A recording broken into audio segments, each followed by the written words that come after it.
नमस्कार बच्चों। आज हम पढ़ने और समझने वाले हैं क्लास 9th एसएसटी सामाजिक विज्ञान की वर्कशीट नंबर 71 यानी कि कार्यपत्रक संख्या 71 को। यह आपकी 21 जनवरी 2022 की वर्कशीट रहेगी और आज की इस वर्कशीट में हम ज्योग्राफी भूगोल के 5th chapter natural vegetation and wild life को कंटिन्यू रखेंगे, यानी प्राकृतिक वनस्पति और वन्य प्राणी को पढ़ना जारी रखेंगे। ये इस चैप्टर का हमारा 4th पार्ट रहेगा। ओके, अब तक हम इस चैप्टर में क्या पढ़ चुके हैं? अब तक इस चैप्टर में हमने पढ़ा है कि प्राकृतिक वनस्पति क्या होती है, प्राकृतिक वनस्पति में जो विविधता पाई जाती है उसके कारण क्या है, प्राकृतिक वनस्पति हमारे लिए कैसे लाभदायक है। हमने वन्य प्राणियों की बात की है, वन्य प्राणियों के संरक्षण के लिए सरकार क्या कुछ कदम उठा रही है, ये सब कुछ हमने समझा है। साथ ही साथ हमने पिछली वर्कशीट में बात की थी कि प्राकृतिक वनस्पति कितने प्रकार की होती है, तो उसमें हमने सदाबहार वनों की बात की थी, हमने बात की थी पर्णपाती वनों की। तो कुल 5 प्रकार की प्राकृतिक वनस्पति अपने देश में पाई जाती है। तो उसमें से 3 और जो प्रकार है, कंटीले वन तथा झाड़ियाँ, पर्वतीय वन और इसके साथ साथ मैनग्रोव वन, उसकी बात हम आज की इस वर्कशीट में करने वाले हैं। तो चलिए शुरुआत करते हैं हम आज की इस वर्कशीट की। तो भारत में जो प्राकृतिक वनस्पति है वो 5 प्रकार की पाई जाती है। प्राकृतिक वनस्पति से आप क्या समझते हो कि वो वनस्पति जो अपने आप उगती तथा बढ़ती है बिना किसी मानवीय सहायता के, यानी मानव की बिना किसी प्रत्यक्ष या अप्रत्यक्ष सहायता से अपने आप उगने या बढ़ने वाली वनस्पति को हम क्या कहेंगे? प्राकृतिक वनस्पति कहेंगे। जैसे सड़क के किनारे जो घास है अपने आप उगती बढ़ती है तो वो प्राकृतिक वनस्पति है। या जो वन होते हैं, वन क्षेत्र होते हैं, अब वहाँ पे कौन पानी डालता, अपने आप उगते बढ़ते हैं, तो वो क्या प्राकृतिक वनस्पति है। पर्वतीय भागों में जो पेड़ पौधे पाए जाते हैं, राजस्थान में जो कंटीली झाड़ियाँ पाई जाती हैं, तो वो क्या है? प्राकृतिक वनस्पति में आएंगे। तो प्राकृतिक वनस्पति 5 प्रकार की पाई जाती है भारत में। सदाबहार वन जो हमेशा हरे भरे रहते हैं, ये वहाँ पाए जाते हैं जहाँ पर वार्षिक वर्षा 200 सेंटीमीटर से ज़्यादा होती है। दूसरे पर्णपाती वन, ये वहाँ पर पाए जाते हैं जहाँ वार्षिक वर्षा 170 सेंटीमीटर से 200 सेंटीमीटर के बीच में होती है। उसके बाद 3 और प्रकार है जो हम यहाँ पर पढ़ने वाले हैं। तो यहाँ रहेगा कंटीले वन तथा झाड़ियाँ। जो कंटीले वन तथा झाड़ियाँ हैं ये उन इलाकों में पाए जाते हैं जहाँ वार्षिक वर्षा कम होती है। कितनी कम होती है? 70 सेंटीमीटर से कम होती है। और प्राकृतिक वनस्पति में ये जो कंटीले वन तथा झाड़ियाँ हैं ये उन इलाकों में मिलेंगे जहाँ पर वर्षा कम होगी। ठीक, अब वर्षा कहाँ कम होती है? हमारे उत्तर पश्चिमी भागों में कम होती है, जैसे राजस्थान हो गया। ओके, राजस्थान के साथ साथ जो हरियाणा का दक्षिणी हरियाणा हो गया, दक्षिणी पंजाब हो गया, उत्तरी जो गुजरात हो गया, तो वहाँ पर ये पाई जाएगी। मैं आपको थोड़ा सा एक बार दिखाने की कोशिश करूँगा कि ये वाला जो पार्ट है ये राजस्थान का पार्ट आ गया, ये वाला जो पार्ट आ गया गुजरात का, यहाँ पे थोड़ा सा पार्ट आ गया, यहाँ पर मध्य प्रदेश का भी, और बीच में ये वाला पार्ट भी आ जाता है, यहाँ पर भी बारिश कम होती है। तो इन इलाकों में मुख्य तौर पर ये वनस्पति पाई जाती है, यानी कि राजस्थान, छत्तीसगढ़ के कुछ भाग हैं, मध्य प्रदेश का कुछ भाग है, उत्तर प्रदेश का बहुत कम भाग है, हम नामात्र ही लेंगे।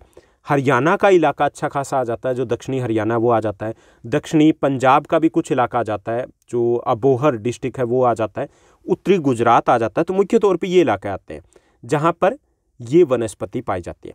इसमें मुख्य जो पेड़ पाए जाते हैं वो है अकासिया, खजूर, यूफोरबिया और नागफनी। ओके, कैक्टस जिसको बोलते हैं, कीकर हो गया, बबूल हो गया, नीम हो गए। ओके, ये भी वहाँ पर पाए जाते हैं। खिजड़ली वृक्ष है जो राज्य वृक्ष है वो भी यहाँ पर पाया जाता है। इन वृक्षों की विशेषता क्या होती है कि इनकी ऊंचाई कम होती है, 7-8 मीटर ही ऊंचे होते हैं। इनकी पत्तियाँ छोटी होती है और नुकीले कांटे भी इनमें पाए जाते हैं, और इनकी जड़ें बहुत ज़्यादा लंबी होती है ताकि ये शुष्क जो मौसम होता है उसमें ये धरती से नमी को ग्रहण करते हैं और सर्वाइव करते हैं किसी भी तरीके से। ठीक, तो ये हो गए कंटीले वन तथा झाड़ियाँ। उसके बाद दूसरे हमारे पर्वतीय वन। पर्वतीय वन की बात करें तो पर्वतीय वन में काफ़ी ज़्यादा विविधता पाई जाती है। पर्वतीय क्षेत्रों में तापमान की कमी और ऊंचाई के साथ साथ प्राकृतिक वनस्पति में भी अंतर पाया जाता है, क्योंकि ऊंचाई बढ़ती जाएगी तो टेम्परेचर कम होता जाएगा, तो इसमें वेरिएशंस विविधता ज़्यादा पाई जाएगी। जैसे अगर बात की जाए तो 1000 से 2000 मीटर के तक तो यहाँ पर शीतोष्ण वन पाए जाते हैं, शीतोष्ण कटिबंधीय वन पाए जाते हैं। ओके, इसमें मुख्य तौर पे जैसे सदाबहार वनों में जो वृक्ष मिलते हैं ना, लगभग उसी कैटेगरी के वृक्ष मिलते हैं। जैसे यहाँ पे सागवान भी मिलता है, साल भी मिलता है। ओके, तो वृक्ष यहाँ भी पाए जाते हैं। इसमें चौड़ी पत्ती वाले ओक, चेस्टनट, इस प्रकार के वृक्ष होते हैं। ठीक, जब हम 1500 से 3000 या 2000 से 3000 मीटर की ऊंचाई की बात करें तो वहाँ पे शंकुधारी पेड़ पाए जाते हैं, शंकु के आकार में ऐसे होते हैं। ऐसे क्यों होते हैं? क्योंकि बर्फ़ यहाँ पर गिरती है तो वो बर्फ़ फिसल करके नीचे गिर जाती है। ओके, तो इसमें आ जाते हैं आपके चीड़ हो गए, देवदार, सिल्वर, फर इत्यादि पाए जाते हैं। ओके, तो ये कहाँ पाए जाते हैं? जो 1500 से 3000 या 2000 से 3000 मीटर की ऊंचाई पर। उसके बाद जब हम 3600 मीटर से ऊंचाई पर जाएंगे या 3000 मीटर से अधिक ऊंचाई के ऊपर जाते हैं तो वहाँ पर उष्णकटिबंधीय वन और घास के मैदान के स्थान पर क्या मिलेंगे? यहाँ पे अल्पाइन टाइप की वेजिटेशन मिलेगी। उसमें सिल्वर, फर, जूनिपर, पाइन, बर्च इत्यादि वृक्ष मुख्य तौर पे पाए जाते हैं। तो इसमें एक चीज़ आपको याद रखनी है कि ऊंचाई के अनुसार वृक्षों के प्रकार बदलेंगे। तो आप क्या बताओगे? 1000 से नीचे कैटेगरी बना लोगे, 1000 मीटर से कम ऊंचाई पर पाए जाएंगे यहाँ पर जो पर्णपाती वन है, यानी कि साल, सागवान, शीशम जो मुख्य तौर पे यही पाए जाएंगे। जब 1000 से 2000 मीटर की ऊंचाई की बात करेंगे तो हमारे आबनूस हो गए, देवदार हो गए, चीड़ हो गए, ये वृक्ष पाए जाएंगे। जब हम 2000 से 3000 मीटर की ऊंचाई पे जाएंगे तो वहाँ पर जो सिल्वर, फर, चीड़ इत्यादि ये आ जाएंगे। जब हम 3000 मीटर से अधिक ऊंचाई पे जाएंगे तो वहाँ पर अल्पाइन टाइप की वेजिटेशन आ जाएगी, सिल्वर, फर, जूनिपर, पाइन, बर्च इत्यादि। ओके, तो ये हमें वृक्षों के नाम जरूर याद रखने क्योंकि ये इंपॉर्टेंट रहेगा एग्जाम्पल देने के लिए। उसके बाद तीसरे प्रकार के जो वन आज हम पढ़ेंगे वो है हमारे मैनग्रोव वन। जो मैनग्रोव वन है इनको कई नामों से जाना जाता है। मैनग्रोव वनों को हम तटीय वन भी बोलते हैं, डेल्टाई वन भी बोलते हैं, ज्वारीय वन भी बोलते हैं, इनको दलदली वन भी बोलते हैं। ओके, कई सारे नामों से इनको जाना जाता है। मैनग्रोव वन एक प्रकार की वनस्पति होती है जिसमें पौधे की जड़ें पानी में डूबी रहती है। अब पानी में डूबी रहती है तो मतलब वहाँ पे दलदल है, इसलिए इनको दलदली वन कहा जाता है। ये वन ज़्यादातर तटीय इलाकों में पाए जाते हैं, कोस्टल एरिया में, इसलिए इनको तटीय वन भी कहा जाता है। ये वन ज़्यादातर डेल्टाई इलाकों में पाए जाते हैं, इसलिए इनको डेल्टाई वन भी कहा जाता है। और यहाँ पर पानी कैसे पहुँचता है? ये समुद्र के किनारे होते हैं ज़्यादातर, तो जब ज्वार भाटा आता है तो पानी इनकी जड़ों में पहुँच जाता है, तो इसलिए इनको ज्वारीय वन भी कहते हैं। यानी इसीलिए इनके अलग अलग नाम रखे हुए हैं। ये कहाँ मिलते हैं मुख्य तौर पर? जो गंगा, ब्रह्मपुत्रा, गोदावरी, कृष्णा, कावेरी, महानदी के जो डेल्टाई भाग है वहाँ पर ये वनस्पति पाई जाती है। इनमें प्रमुख जो वृक्ष है वो है सुंदरी, नारियल, ताड़, क्योड़ा, ये प्रमुख वृक्षों में आ जाते हैं। जैसे आपने सुना होगा कि विश्व का सबसे बड़ा जो डेल्टा है कौन सा है?